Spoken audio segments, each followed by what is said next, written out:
Ya, saudara, terima kasih Anda masih di Sapa Bali Pagi Ruang Psikologi. Dari sini Nitya masih bersama dengan Kak Padma, seorang psikolog klinis. Dan hari ini kita masih akan membahas terkait dengan topik kita hari ini, ibu pintar, anak pintar. Nah, Kak Padma, tadi terakhir kita sudah bahas kalau ternyata ibu pintar itu ada banyak sekali jenisnya ya. Maksudnya tidak melulu terkait dengan intelektual, begitu pendidikan, kognitifnya, tapi juga bisa kecerdasan emosional, kemudian komunikasi yang baik, kemudian manajemen diri, manajemen keuangan, manajemen rumah dan sebagainya. Itu juga sudah bisa dikatakan ibu yang pintar gitu. Dan ibu pintar juga harusnya peka dengan kelebihan-kelebihan dari anaknya gitu. Karena yang kita tahu juga kadang ada yang banyak mengatakan kalau kepintarannya itu ada banyak jenis ya. Ada yang pintar seni gitu. Betul. Kemudian ada yang pintar verbal, ada yang pintarnya hitung-hitungan. Nah gitu. Itu saya sebagai yang awam nih. Kalau dari psikolog sendiri, ada begitu Kak? Maksudnya kecerdasan yang berbeda-beda antara anak satu dengan yang lain. Itu seperti apa? Ada. Kita kenal dengan konsepnya multiple intelligence. Jadi kecerdasan yang multiple ya. Banyak ada kecerdasan gitu. Itu dari Gartner gitu. Nah, beliau menyebutkan ada 8 bentuk kecerdasan yang dimiliki oleh setiap orang gitu. Dan nggak setiap orang tuh harus semuanya mumpuni gitu ya. Jadi kayak harus ke-8-8-nya oke nih baru dikatakan pintar. Enggak, pada bagian-bagian tertentu bisa gitu. Jadi yang pertama itu kalau kita bisa kenal ada kecerdasan secara spasial gitu ya. Mungkin misalnya nih yang orang tuanya arsitek gitu ya, yang kerjanya memang di bidang yang bagian 3D gitu ya, yang bangun ruang gitu. Itu kemampuan spasial visualnya bagus gitu. Nah, itu juga bisa menurun ke anaknya. Jadi orang tuanya mungkin cukup peka. Selain itu, mungkin kenapa kita juga balik lagi sebelum kita bahas lebih banyak, kenapa kita perlu kenal nih gitu ya, anak ini sebenarnya kuatnya di mana gitu. Yang paling penting adalah kita bisa mengoptimalkan apa yang sebenarnya sudah dia punya. Gitu, sehingga jadi nggak dalam tanda kutip energi anak tuh jadi habis gitu untuk mengejar sesuatu yang terlalu jauh gitu. Padahal sebenarnya anak ini sudah punya bekal gitu ya, sudah punya bawaan dia atau sudah punya kemampuan atau minat dia akan kemana gitu. Terus selain itu kita juga bisa mengenal cara belajarnya jadinya. Jadi kita nggak melulu tentang mendikte bahwa kayak harus hitung-hitungan di atas kerja, yang dikatakan belajar adalah duduk manis gitu kan. Tapi sekarang juga memang ada, kalau memang kita paham tentang adanya multiple intelligence ini, cara belajarnya juga akan berbeda gitu ya. Itu tadi, jadi pentingnya untuk orang tua mengenal bahwa ada banyak sekali jenis kecerdasan gitu ya, atau bentuk-bentuk kepintaran. Yang pertama itu adalah spasial tadi.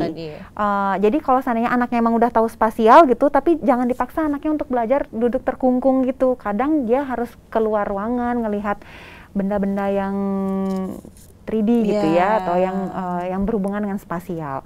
Kemudian ada anaknya nih, anaknya logical matematikal gitu. Memang ada kecerdasan bahwa memang ada beberapa anak-anak yang logik gitu, yang logikanya memang lebih jalan gitu.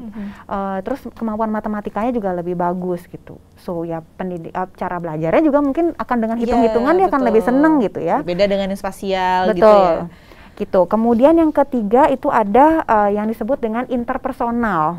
Gimana caranya atau kemampuan anak ini atau kecerdasan anak membangun relasi dengan lingkungan sekelilingnya. Ada kan anak yang misalnya secara, mungkin Bapak dan Ibu pernah lihat, secara di sekolah kalau secara akademik nilai matematika atau nilai rapotnya nggak terlalu bagus, tapi dia humble banget. Temennya banyak gitu kan kalau di sekolahan gitu. Nah itu juga bisa aja kecerdasan interpersonalnya memang bagus gitu. Jadi dia tahu how to communicate dengan orang lain, gimana caranya komunikasi, gimana caranya membangun hubungan dengan orang lain. Nah tidak hanya interpersonal tapi juga ada intrapersonal. Gimana caranya kecerdasan bagaimana anak dengan dirinya sendiri atau seseorang dengan dirinya sendiri. Artinya gimana caranya dia bisa memanage emosi, mengelola emosi yang dia punya, dia tahu kelebihan dan kelemahan yang dia punya. Itu adalah kecerdasan secara intrapersonal. Kemudian ada naturalis. Anak-anak alam nih, mungkin yang anak-anak alam. Iya, jadi yang memang dia akan akan kelihatan gitu ya, akan shining gitu ketika dia terjun ke alam gitu. Kalau dia diajak ke kantoran kayaknya enggak deh gitu. Ya. Tapi kalau diajak ke alam dia kayak bisa, dia bisa misalnya dapat rekor muri atau misalnya dapat prestasi-prestasi yang lain gitu. Itu yang perlu diketahui. Kemudian yang berikutnya adalah linguistik atau verbal. Jadi gimana? Ya kan ada yang beberapa memang jago banget matematika, tapi kalau diminta untuk ngomong kayak gitu. Berarti memang kecerdasan itu memang tidak, maksudnya tidak kuat di anak itu di bagian itu gitu. Kemudian yang berikutnya adalah yang paling penting, yang berikutnya adalah bodily kinesthetic. Saya adalah salah satu orang yang bodily kinestheticnya tidak terlalu bagus. Tidak bagus bahkan. Jadi misalnya gini, nari Bali. Itu kecerdasan, salah satu kecerdasan. Biasanya ada aja teman yang nggak bisa nari gitu, khususnya yang di Bali ya. Itu berarti mungkin dia berarti memang bagus tidak optimal, tidak kuat dia di bagian itu gitu. Tapi misalnya kalau dia diminta untuk melukis dia jago. Ya kan berarti kan memang ada kemampuan dia secara spasialnya bagus, tapi bodily kinestheticnya yang tidak bagus ya, kurang bagus gitu. Kemudian yang terakhir musikal. Itu kan jadi kan kayak ada buta nada gitu ya. Jadi kayak udah seperti saya misalnya. entah udah musiknya udah belum masuk ya kita udah nyanyi duluan gitu kan. Itu ternyata masih intro gitu, belum itu kita nggak tahu nggak tahu tangga nada lah gitu nada, kan gitu. Taunya do re mi fa sol aja kayaknya udah keren banget gitu. Padahal sebenarnya mungkin kalau yang jago-jago musisi kecerdasan musikalnya pasti bagus. Gitu. Jadi yang perlu dikenali adalah ya ke-8 hal itu. Sebenarnya Gartner kemarin di tahun 2011 itu merencanakan memasukkan satu kecerdasan lagi, kecerdasan spiritual. Cuma karena kayak kriterianya kayak masih sangat luas gitu ya. Orang yang dikatakan cerdas secara spiritual ini kayak apa gitu ya. Apalagi kalau misalnya kaitannya ke misalnya apakah dikaitkan dengan agama, apakah itu juga dikatakan dengan spiritualitas gitu. Akhirnya ini kayak masih jadi diskusi gitu ya. Gitu. Jadi sampai dengan saat ini masih ada 8 kecerdasan tadi. Wah, setelah mendengar ini barangkali pemirsa di rumah langsung langsung berkaca, oh berarti selama ini anakku lebihnya di sini, tapi kurangnya di sini. Dan itu harus diketahui oleh para orang tua gitu ya. Untuk menjadi ibu yang pintar harus peka sama ini gitu ya, Kak Fatma ya. Oke, nah itu tadi peran ibu, rasanya tidak hanya peran ibu saja ya Kak Fatma ya untuk bisa peka dengan orang tua, tapi kalau di keluarga selain ibu juga ada ayah gitu. Nah, peran ayah di sini tuh gimana Kak? Apakah ayah juga bisa mendukung sehingga ibu itu bisa menjadi pintar gitu, Kak Fatma? Ayah mendukung menjadi ibu pintar atau menjadi anak pintar? Anak dan ibu yang pintar. Gitu. Mungkin ayahnya juga mendukung ibunya supaya ibunya bisa lebih pintar, kemudian anaknya juga pintar. Itu bisa, Kak Fatma? Bisa, karena kalau konteksnya di sini adalah pintar itu proses ya.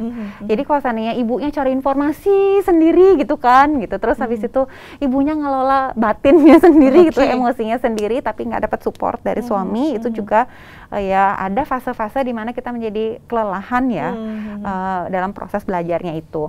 Dan peran ayah itu cukup besar bahkan dalam proses pengasuhan. Beberapa literatur itu menunjukkan bahwa kalau peranan ayah itu besarnya itu adalah misalnya dalam nanti tumbuh kembang anak dalam misalnya contohnya dalam pengambilan keputusan. Ya kan mungkin kita tahu ya kalau ayah kan mungkin kalau ibu konsepnya adalah protect ya, melindungi. Jadi kadang dalam fase-fase eksplorasi jadi agak tahan-tahan ya, agak ngerem-ngerem gitu kan. Kalau biasanya dengan ayah ada peran ayah gitu ya yang terlibat dalam pengasuhan anak itu biasanya nanti dalam proses perkembangannya dia akan lebih terchallenge gitu ya, dia akan tertarik dengan tantangan-tantangan gitu. Kalau bahasa Balinya jadi lebih lagas gitu ya. Ya betul gitu, jadi lebih berani juga gitu. Ada yang bilang juga katanya kepercayaan dirinya jadi lebih tinggi gitu. Karena pengasuhan dari orang tua lengkap gitu kan ya. Ada yang bilang beberapa penelitian juga menyebutkan kemampuan komunikasi dari anak juga akan lebih baik gitu. Kemudian ada yang bilang juga bagaimana dia melihat peran, jadi punya nanti relasi sosialnya dia di kemudian hari akan lebih bagus. Jadi akan dia paham peran-peran masing-masing dari orang tuanya gitu. Ada salah ini saya baru baca juga ada penelitian juga menyebutkan kalau seandainya anaknya diasuh oleh ayahnya gitu ya, regulasi emosinya kadang lebih bagus. Gitu. Ketika ya nggak bisa bilang kalau diasuh sama bapaknya aja gitu ya. Maksudnya ada peran ayah dalam pengasuhan, dia biasanya akan punya kemampuan mengelola emosinya lebih bagus.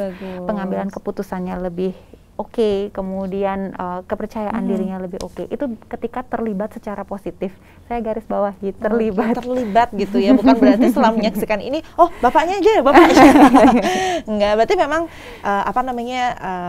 komunikasi, kemudian sinergitas orang tua gitu ya, bapak dan ibu untuk bisa menciptakan si anak cerdas ini gitu. Nah, kalau misalkan nih tantangannya selama ini Kak Padma, mungkin tantangan ibu atau ayah, atau mungkin kesalahan-kesalahan yang biasanya kita tidak sadari selama proses ini, itu apa saja yang Kakak temukan di lapangan biasanya Kak Padma?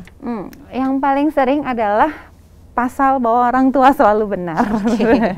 Orang tua selalu benar. Itu nggak bagus ya ternyata Kak Padma? Sebaiknya diminimalisir atau sebaiknya diamandemen. Jadi sebaiknya diamandemen ya. Jadi kayak mending konteks yang seperti itu ada baiknya mungkin sekarang perlahan-lahan untuk dikurangi ya. Jadi kayak itu yang paling terbesar, jadi misalnya bahwa pilihan orang tua adalah pilihan yang terbaik gitu ya. Menurut orang tuanya memilih satu profesi tertentu itu adalah yang terbaik, itu juga tantangan gitu. Jadinya anak tuh jadi minim wawasan gitu, minim pengalaman. Karena misalnya ketika memang udah ngelihat bahwa misalnya ayahnya profesi A, ibunya profesi A, anaknya juga harus profesi A gitu. Harus ya, artinya otomatis secara nggak langsung nih, kalau seandainya orang tuanya punya profesi yang sama, secara tidak langsung pengasuhan kepada anak ini pasti akan sama, mendapatkan informasi yang sama seputaran profesi orang tuanya. Baik. Dan apa yang terjadi kalau misalkan itu dipaksakan? Kita akan bahas setelah jeda berikut, Kak Padma. Saudara, setelah ini kita masih akan membahas terkait dengan topik kita hari ini, Ibu Pintar dan Anak Pintar. Tapi setelah jeda berikut, untuk itu jangan kemana-mana, tetap di Sapa Bali Pagi Ruang Psikologi.